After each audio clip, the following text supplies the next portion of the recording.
የሰዓቱን አጫጭር መረጃዎች ይዤላችሁ ቀርቤያለሁ። እስከ ፍጻሜው ድረስ አብራችሁን ቆዩ። በዚህ ሰዓት የመረጃ ጊዜ ሁለት ያልኳቸውን አጫጭር መረጃዎች ይዤላችሁ ቀርቤያለሁ። እስከ መጨረሻው ድረስ አብራችሁን ቆዩ። ጄፍሪ ኤፕስቲንን በተመለከተ አዲስ ይፋ የተደረጉ የመንግስት ፋይሎች በፍሎሪዳ ውስጥ ለጾታ ወንጀል ጊዜ ካገለገለም በኋላ ከሀብታሞችና ከታዋቂ ሰዎች ጋር ስላለው ግንኙነትና ከሁለት አስርት ዓመታት በፊት በፌዴራል ክስ ላለመከሰስ ሲወስን መርማሪዎቹ ለአካለ መጠን ያልደረሱ ልጃገረዶች ላይ ስለፈጸመው በደል ምን ያህል እንደሚያውቁም ተጨማሪ ዝርዝር እያቀረቡም ነው ተብሏል። የተኩስ አቁም ስምምነት በጥቅምት ወር መጀመሪያ ላይ ተግባራዊ ከሆነ ጊዜ ጀምሮ የእስራኤል እርምጃ ከ524 በላይ ሰዎች ፍልስጤማውያንን ገድላለች። የቅርብ ጊዜው የኤፕስቲን ፋይሎች ይፋ ከተደረገም በኋላ ታዋቂ ስሞችና ቀደም ሲል ስለተደረጉ ምርመራ አዳዲስ ዝርዝሮችን ያካትታል ተብሏል። ጄፍሪ ኤፕስቲንን በተመለከተ አዲስ ይፋ የተደረጉ የመንግስት ፋይሎች በፍሎሪዳ ውስጥ ለጾታ ወንጀል ጊዜ ካገለገለም በኋላ ከሀብታሞችና ከታዋቂ ሰዎች ጋር ስላለው ግንኙነትና ከሁለት አስርት ዓመታት በፊት በፌዴራል ክስ ላለመከሰስ ሲወስን መርማሪዎቹ ለአካለ መጠን ያልደረሱ ልጃገረዶች ላይ ስለፈጸመው በደል ምን ያህል እንደሚያውቁም ተጨማሪ ዝርዝር እያቀረቡም ነው ተብሏል። አርብ ዕለት የወጡ ሰነዶች ኤፕስቲን ከቀድሞ የዋይት ሀውስ አማካሪዎች ከኤንኤፍኤል ቡድን ተባባሪ ባለቤቶችና ቢል ጌትስንና ኢላን ማስክን ጨምሮ ቢሊዮነሮች ጋር ያለውን ግንኙነት ያካትታልም ተብሏል። የፕሬዝዳንት ዶናልድ ትራምፕ የፍትህ መምሪያ ሀብታሙን ለሁለት አስርት ዓመታት በመረመረበት ወቅት የሰበሰበውን አብዛኛውን ቁሳቁስ ለማጋለጥ በተደጋጋሚ የህግ መሰረት ከ3 ሚሊዮን በላይ ገጾችን የያዙ ሰነዶች፣ ከ2000 በላይ ቪዲዮዎችንና ከ180,000 በላይ ምስሎችን ይፋ እንደሚያደርግም አስታውቋል። በመምሪያው ድረገጽ የተለጠፉ ፋይሎች ኤፕስቲን ከብሪታንያው አንድሪው ጋር የነበረውን ወዳጅነት የሚያመለክቱ ሰነዶችና ኤፕስቲን ከትራምፕ አማካሪ ስቲቭ ባኖንና ከኒውዮርክስ ጃይንት ጋር የጋራ ባለቤት ከሆነው ስቲቭ ቲሽና ከሌሎች ፖለቲካ የንግድና የበጎ አድራጎት ክበቦች ጋር ታዋቂ ግንኙነት የሚያካትቱ ሰነዶችንም ያካትታል። ሌሎች ሰነዶች በ2019 በኤፕስቲንና በ2021 ለረጅም ጊዜ በሚስጥር በነበራቸው ጊስላይን ማክስዌል ላይ የወሲብ ዝውውር ክስ እንዲመሰረትባቸው ምክንያት የሆነውን ጨምሮ የተለያዩ ምርመራዎች ለማካሄድ እድልም ሰጥቷል። እንዲሁም ቀደም ሲል የተደረገው ምርመራ ኤፕስቲን ለአካለ መጠን ያልደረሱ ልጃገረዶችን ሲያታለል የሚያሳይ ማስረጃ አግኝቶ ነገር ግን ወደ ፌዴራል ክስ እንዳልመጣ የሚያሳይ ማስረጃም አግኝቻለሁ ብሏል። የኤፕስቲንን በደል በዝርዝር የቀረበበት ረቂቅ ክስም የሚያሳየው ይህንን ይመስላል። ኤፍቢአይ በሐምሌ 2006 ኤፕስቲንን መመርመር የጀመረ ሲሆን ወኪሎቹ በግንቦት 2007 ክስ እንደሚመሰረትበትም ጠብቀው ነበር። ይህም አዲስ በተለቀቁ መረጃዎች መሰረትም የተከናወነ ነው። በርካታ ለአካለ መጠን ያልደረሱ ልጃገረዶች ለፖሊስና ለኤፍቢአይ ወሲባዊ ማሸት ለመስጠት ክፍያ እንደተከፈላቸው ከተናገሩም በኋላ አንድ አቃቢ ሕግ የቀረበለትን ወይም የረቂቅ ክስን ጽፎ ነበር። ረቂቅ ሰነዱም በቅርብ ጊዜ በተደራጁ ሰነዶች ውስጥ የተካተተ ሲሆን አቃቢ ሕጉ ኤፕስቲንን ብቻ ሳይሆን የግል ረዳቶቹንም ሆነ ያገለገሉትን 3 ሰዎች ለመክሰስ እየተዘጋጁ መሆናቸውንም አመልክቷል። አርብ ዕለት በወጣው ቃለ ምልልሶች መሰረት በኤፍቢአይ ውስጥ የሚገኝ አንድ ሰራተኛ በ2007 ለኤፍቢአይ እንደገለጸው ኤፕስቲን በአንድ ወቅት አበባ ገዝቶ ለሮያል ፓላስ ቢች ሁለተኛ ደረጃ ትምህርት ቤት ተማሪ በትምህርት ቤት ድራማ ላይ ያሳየችውን ትርኢት ለማስታወስ አበባዎችን እንዲያደርስላትም ጠይቆታልም ተብሏል። ስሙ የተወገደለት ሰራተኛ አንዳንድ ተግባሮች በኤፕስቲን አልጋ አጠገብ ባለ ጠረጴዛ ላይ $100 ኖቶችን ማጨድ፣ በመኝታ ክፍሎች ውስጥ ባሉ ፍራሾች መካከል ሽጉጥ ማስቀመጥና ኤፕስቲንን ከትናንሽ ልጃገረዶች ጋር በተደጋጋሚ ማሳጅ ካደረገም በኋላ የተደረጉ ኮንዶሞችን ማስወገድን ጨምሮ ማጽዳትም ያካትታልም ብሏል። በመጨረሻም በወቅቱ በማያሚ በሚገኘው የአሜሪካ ጠበቃ አሌክሳንደር ኦኮስታ ኤፕስቲን ከፌዴራል ክስ እንዲርቅ የሚያስችል ስምምነትን ፈርሟል። ኤፕስቲን ከ18 ዓመት በታች ለሆኑ ሰው ዝሙት አዳሪነትን በመጠየቅ በመንግስት ክስ ጥፋተኛ መሆኑን አምኖ ከ18 ወር እስራት ተፈርዶበትም ነበረ። ኦኮስታ ቀደም ሲል በስልጣን ዘመናቸው የትራምፕ የመጀመሪያ ሰራተኛ ጸሐፊም ነበሩ። ታዋቂ ስሞች በኤፕስቲን ኢሜሎች ውስጥም ይታያሉ። መዝገቦቹ ስለ ትራምፕ በሺዎች የሚቆጠሩ ማጣቀሻዎችን ያካትታሉ።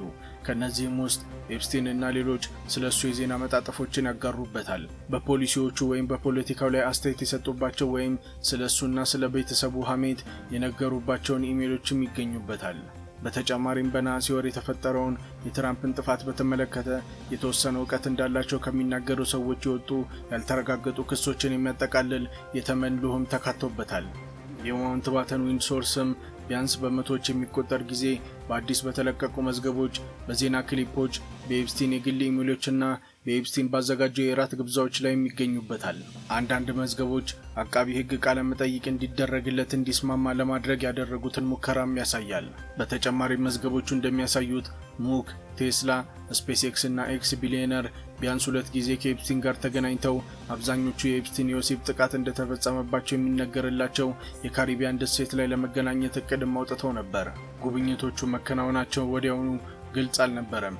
የመስክ ኩባንያዎች ቃል አቀባዮች አስተያየት እንዲሰጡ ለተጠየቁት ኢሜይል ምላሽ አልሰጡም። መስክ የኤፕስቲንን ጥሪ ደጋግሞ ውድቅ እንዳደረገም ተናግሯል። ኢሜይሎች እንደሚያሳዩት ኤፕስቲን ቲሽን ከሴቶች ጋር ለማገናኘት ሞክሮ የነበረም ይመስላል። በአንድ ልውውጥ ቲሽ ከኤፕስቲን ረዳት ጓደኞች አንዷ ከሆነችው በጣም ጣፋጭ ልጅ ጋር ምሳ በልቶ እንደነበረ ለኤፕስቲን ይነግረውና ኤፕስቲን ስለሷ የሚያውቀው ነገር እንዳለም ይጠይቃል። ቲሽ በሰጠው መግለጫ ከኤፕስቲን ጋር አጭር ጊዜ ግንኙነት እንዳላቸው ወደ ደሴቱ ሄጄ አላውቅምና በማወቄም በጣም ተጸጽቻለሁም ብሏል። ሰነዶቹ እንደሚያሳዩት ባኖን በትራምፕ የመጀመሪያው ስልጣን ዘመን ስትራቴጂስት ሆኖ ያገለገለው ወግ አጥባቂ አክቲቪስት ከኤፕስቲን ጋር በፖለቲካ ጉዳይ ላይ ተጨቃጭቆ በምግብ ሰዓት ከሱ ጋር ስለ ስብሰባዎች ተወያይቶ በመጋቢት 2019 ኤፕስቲን ባኖንን ለማሳየት አውሮፕላን እንዲያቀርብለትም ጠይቆም ነበር። በታህሳስ 2012 ኤፕስቲን አሁን የትራምፕ የንግድ ጸሐፊ የሆኑት የዎል ስትሪት ቢሊዮነር የሆኑትን ሃዋርድ ሉትኒክን ለምሳ ወደ ደሴቱ ጋብዟቸው መዛግብት እንደሚያሳዩት የሉትኒክ ሚስት ግብዣውን ተቀብላ ከልጆቻቸው ጋር በጀልባ እንደሚንቀሳቀሱም ተናግራለች። በ2011 በሌላ አጋጣሚ ከኤፕስቲን ጋር በጋራ ፕሮግራም መሰረት ወንዶች መጠጥ ጠጥተዋል ብለዋል። ሉትኒክ ከኤፕስቲን ጋር ከረጅም ጊዜ በፊት ግንኙነት ማቋረጣቸውንም ተናግረዋል። የንግድ ሚኒስቴር ቃል አቀባይ እንዳሉት ሉትኒክ ሚኒስቴር ኤፕስቲንን በሚስቱ ፊት ከነበራቸው ሰዎች ጋር የተወሰነ ግንኙነት እንደነበራቸውና በስህተት የተደረገም እንደሆነም ተናግረዋል። ሌሎች የኤፕስቲን ግንኙነት የቀድሞዋ የኦባማ ዋይት ሀውስ አማካሪ ካቲ ሩምለር ነበረች። በአንድ ልውውጥ ኤፕስቲን ትራምፕን እብድ ብሎ ቢጠቅሰውም ዲሞክራቶች ትራምፕን እንደ ማፊያ አይነት ሰው አድርገው ማዋረድ ማቆም እንዳለባቸው ለሩምለር በኢሜይል ልኮለታል። የጎልድማን ሳች ቃል አቀባይ ሩምለር ዋና አማካሪና የዋና ሕግ ኦፊሰር የሆነችው ከኤፕስቲን ጋር የሙያ ግንኙነት እንዳላትና እሱን በማወቅ ተጸጽቻለሁም ብላለች። መንግስት ቀደም ሲል ባወጣው መግለጫ ላይ መዝገቦቹንም አጠናክረዋል። ባለፈው ወር በ10 ሺዎች በሚቆጠሩ ገጾች ላይ በወጣው ዘገባ ትራምፕ በ1990ዎቹ በኤፕስቲን አውሮፕላኖች ላይ እንደበረሩ የሚያሳይ ቀደም ሲልም የተለቀቁ የበረራ መዝገቦችና የቀድሞ ፕሬዝዳንት ቢል ክሊንተን ፎቶግራፎችን ያካትታል። ከኤፕስቲን ሰለባዎች መካከል አንዳቸውም ቢሆኑም ትራምፕን፣ ሪፐብሊካንንና ክሊንተንን ዲሞክራቶች በስህተት ከሰሱ።